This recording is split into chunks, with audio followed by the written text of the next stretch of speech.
Bom dia, meus amados irmãos, que a graça e a paz do Senhor, nosso Deus e Pai, o amor e o exemplo do nosso Senhor e Salvador Jesus Cristo alcance nossos corações de maneira que, pela fé, sejamos motivados, incentivados a buscarmos a estatura de Cristo diariamente.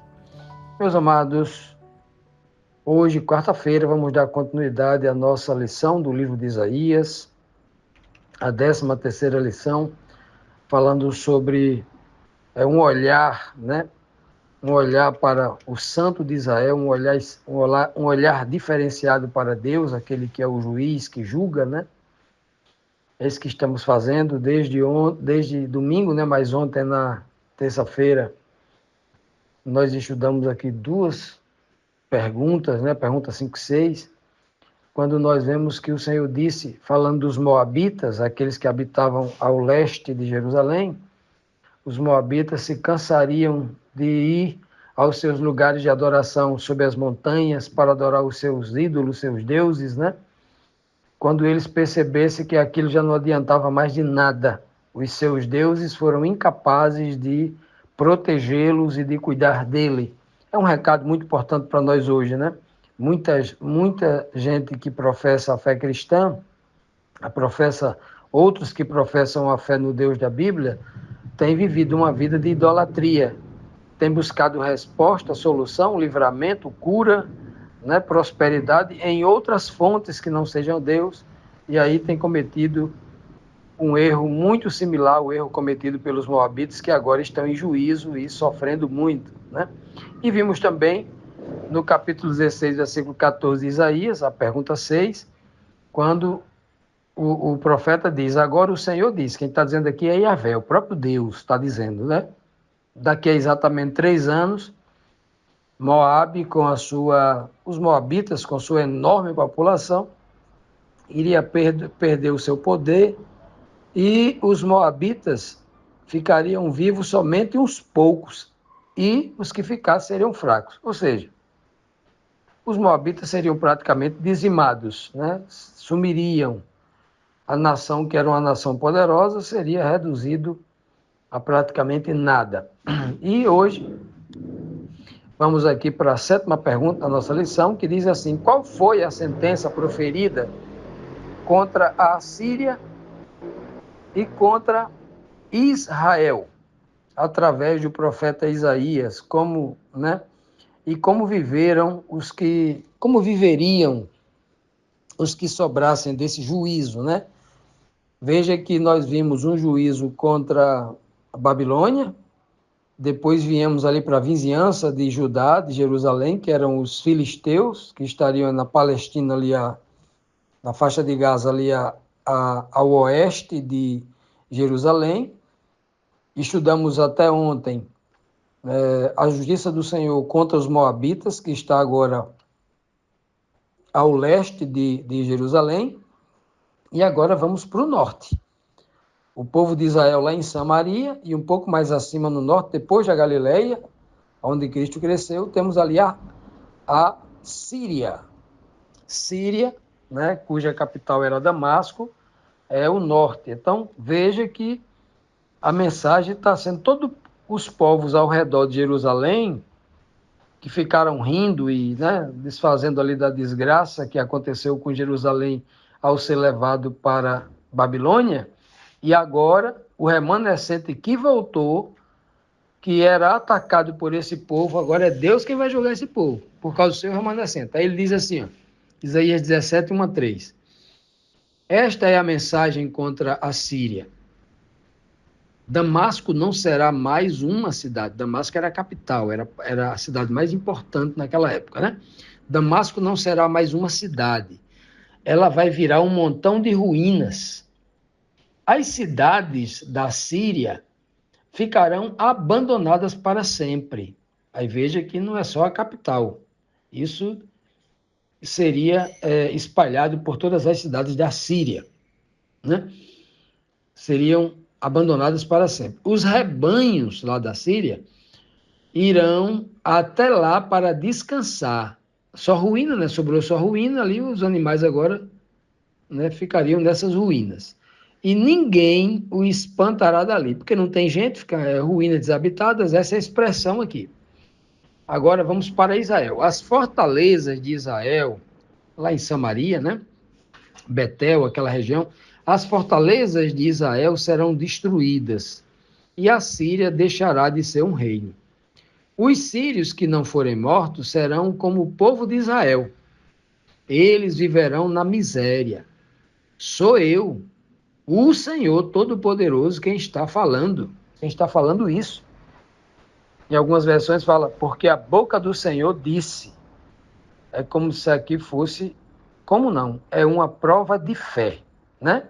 É como um juiz que assina um documento muito importante e fala, dou fé. Sou eu que estou dizendo aqui, isso é verdade, né? Pois bem, veja bem, meus amados, aqui, se ao oeste de Jerusalém, dos judeus, era apenas um povo, filisteus, e do lado direito, claro que tinham mais povos ali, né? Mas os filisteus são os lembrados aqui porque foram os mais agressivos contra, inclusive os primeiros na ordem cronológica, né? Vem lá de trás, desde os tempos de Sansão, né? Tal, um pouco antes de Sansão. Depois ele vem para o leste, que eram os moabitas, mas ali o leste não só tinha moabita, tinha também amonitas e edomitas, né? Também tinha outros ali, daquela região ali ao lado. Mas os moabitas aqui, porque são os primeiros, né? Vem desde lá de Ló, também são lembrados aqui.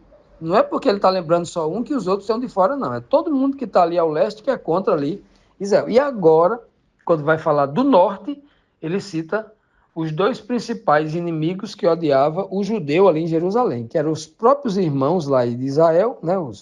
As 10 tribos que formaram o reino do norte de Israel, e mais acima um pouco a Síria. Inclusive, no início aqui dos capítulos aqui de Isaías, ele diz que o rei da Síria e o rei de Israel se uniram para tentar atacar Jerusalém, né? Então, esses dois aqui, chegou a sentença deles agora. Seriam abandonados, as cidades feitas ruínas, né? As suas cidades aqui seriam destruídas, a capital Damasco, e ficariam abandonadas para sempre. E Israel, ele diz que Israel aqui, as fortalezas de Israel seriam destruídas, né? Claro que aqui tem um significado tipológico também muito mais profundo, né? Cidade destruída, estamos falando de segurança, de abrigo, ou seja, a segurança deles acabariam. Cidade e em Israel seriam as fortalezas, também nesse sentido, né? Confiaram nos deuses, os deuses caíram, a confiança deles agora não é em ninguém, porque agora Deus está julgando eles e eles agora estão com medo de Deus. Cadê a confiança? Não existe no medo, né? É como se eles estivessem perdendo tudo por escolher, por fazer uma escolha errada, a escolha da idolatria. Continuando, amados, vamos agora para a 8ª pergunta da nossa lição, que diz assim: o que acontecerá com a glória de Israel e como ele, Israel, ficará? Qual o sentido espiritual dessa mensagem que nós vamos ler agora? Isaías 17, 4 a 6, diz assim: está chegando o dia em que Israel perderá todo o seu poder e todas as suas riquezas acabarão. Naquele dia, o país ficará parecido com um campo depois que todo o trigo foi colhido, ou como o vale dos gigantes depois de colhidas todas as espigas. Mas umas poucas pessoas ficarão vivas, remanescente aqui, umas poucas pessoas ficarão vivas. E Israel será como uma oliveira depois da colheita, depois de a oliveira ser sacudida. Ainda fica com 2 ou 3 azeitonas nos galhos mais altos, ou umas 4 ou 5 nos galhos de baixo. Eu, o Senhor, Deus de Israel, estou falando. De novo, ele assina embaixo aqui, criando essas 2 seções de informação, né? E aqui agora o Senhor dá uma atenção especial a Israel. Israel está depois de falar da Assíria, né?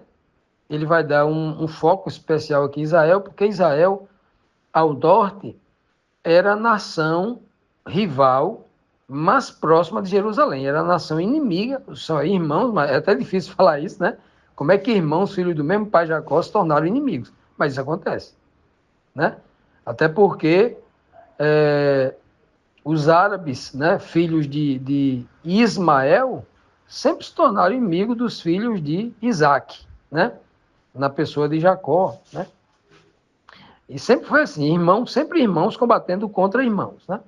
Veja só que situação difícil. Até hoje é assim, né? Islâmicos, cristãos, né, se digladiando aí, sempre é assim. Judeus, né? E árabes, e muçulmanos também, do mesmo jeito. Pois bem, então aqui ele está dizendo que quando Israel perdeu o seu território, o seu poder, as suas riquezas, né? Porque eles colocavam muito a sua fé nas suas riquezas. E quais são as riquezas que o Senhor fala aí, vai repetindo várias vezes, né, na boca dos profetas, né? Muitas vezes, o próprio Davi vai usar isso com uma linguagem espiritual bem profunda, né? Ele diz assim, olha, você vem contra mim com lança, com espada, falando para o gigante Golias, né? Eu vou contra você apenas no nome de Yahvé, ele diz, né? Apenas no nome do Senhor, ele vai dizer que vai, né? Outro profeta vai dizer, né? Vocês confiam em carros, em cavaleiros, em armas, em arsenal militar, né? Mas eu confio no nome do Senhor. Israel, quando ele experimenta a apostasia, desde a sua fundação pelo primeiro rei, né? Eleito rei pelo povo Jeroboão, ele já começou o seu reinado com um bezerro de ouro, repetindo a mesma desgraça do que aconteceu lá no deserto, sobre ali o comando de Arão, né, o irmão de Moisés, o primeiro sumo sacerdote. Eles repetem o mesmo erro, e ali o reino de Israel é fundado numa idolatria, né? Numa idolatria, o bezerro de ouro que eles fizeram ali. E agora, essas riquezas que eles tinham, eles confiavam muito nisso, no ouro, né? Até hoje, existem muitos judeus tradicionais que sempre falam muito, né, de riqueza, como ser rico, os maiores, as pessoas mais ricas do mundo são judeus, etc. Eles têm o segredo da prosperidade. Até hoje, no meio cristão, pastores e líderes não têm vergonha de pregar esse erro, né? Não tem o discernimento espiritual para enxergar que isso foi um erro do passado, que a igreja está sendo estimulada por algumas pessoas que não têm o Espírito de Deus sendo estimulado a cometer esse mesmo erro. Eles confiaram nas suas riquezas e agora está tudo abandonado, não confiaram em Deus, né? E seriam agora, né, como diz aqui o texto, ele compara aqui Israel como um campo que foi colhido, foi tirado todos os seus frutos. Ele faz duas comparações. Um vale dos gigantes, né? Um gigante come muito. Então, um gigante, imagine só, quando ele vai fazer a colheita, não fica nada. Colhem tudo para comer, não é? Essa é a expressão aqui. E aí, depois ele faz uma comparação ainda mais interessante, né? Que é comparando Israel como uma plantação de oliveiras, quando acontece a sacudidura. Como é que faz a sacudidura? Hoje é feito com máquinas, né? Tipo um trator. Um trator chega e abraça ali a oliveira e ela faz aquele tremor, balança a oliveira desde o seu caule. Então, aquela máquina é tão forte, quando ela balança a oliveira ali, chove, chove, chove as azeitonas, né? E cai muita azeitona. A sacudidura de antigamente era assim, eles sacudiam a oliveira, né, com 1, 2, 5 homens, né, balançavam muito e caía tudo. As oliveiras caíam todas pela sacudidura. Aí ele está dizendo aqui, fica apenas lá, aquelas mais verdes, as mais resistentes, nos galhos mais altos, né, que o balançar não atingir lá, ficaria 2 ou 3. E nos galhos mais baixos, nas extremidades, ficaria 4 ou 5. Olha que expressão. Como é que funciona isso? Aqui no Nordeste, por exemplo, tem muita plantação de manga. Como é que as pessoas fazem? Sobem na mangueira e uma pessoa vai chacoalhar ali aquele galho, balançar o galho, pular em cima, balançar. Então, os frutos maduros daquele galho, ao ser sacudido, caem todos. É muito parecido, né? Então, ele está dizendo que a invasão que viria sobre Israel era como uma invasão de gigantes. Era como uma colheita que viria. Eles iam levar tudo. Iria sobrar muito pouca coisa lá em Israel. 2 ou 3 azeitoninhas lá em cima, no galho mais alto, 4 ou 5 no galho de baixo. Ou seja, seria um período de muita escassez, de muita fome, de muita miséria. É o termo que ele usa aqui, né? Miséria. O Estado de Israel seria um estado de miséria, como a gente leu aqui no texto anterior da pergunta anterior. Ele deixa bem claro aqui, né? 2 ou 3 azeitonas nos galhos, nos galhos. Se a gente for aqui, dar um mergulho ainda mais profundo aqui nas tipologias espirituais aqui, Cristo vai dizer assim, olha, eu sou a videira verdadeira, vocês são os galhos, né? São os galhos. E aí, quando ele diz aqui que 2 ou 3 azeitonas, até porque azeitona aí é o fruto do azeite, é aquele tipologia da unção do Espírito. A unção era feita com o óleo do azeite, né? Da oliveira, da azeitona. E quando ele fala 2 ou 3, olha que linguagem. A Bíblia diz que somente por 2 ou 3 testemunhas a verdade será confirmada. Ele está dizendo assim, olha, sabe quem vai sobrar em Israel? Somente as minhas testemunhas, que neles há o meu espírito. É uma mensagem implícita. É uma mensagem implícita e poderosa. Isso indica para mim e para você hoje que mesmo esse mundo sendo destruído, sendo julgado por Deus, como está previsto aí 7 pragas no futuro, se nós, né, realmente quisermos ser preservados, bastamos ser fiéis a Deus, buscar a unção do Espírito de Deus em nós, e aí, né, nos galhos lá de cima, aqueles mais altos, né, as pessoas mais importantes, né, os verdadeiros líderes de Deus, assim, da obra de Deus, ou aquelas pessoas mais humildes lá embaixo, os galhos mais baixos, o Senhor preservará.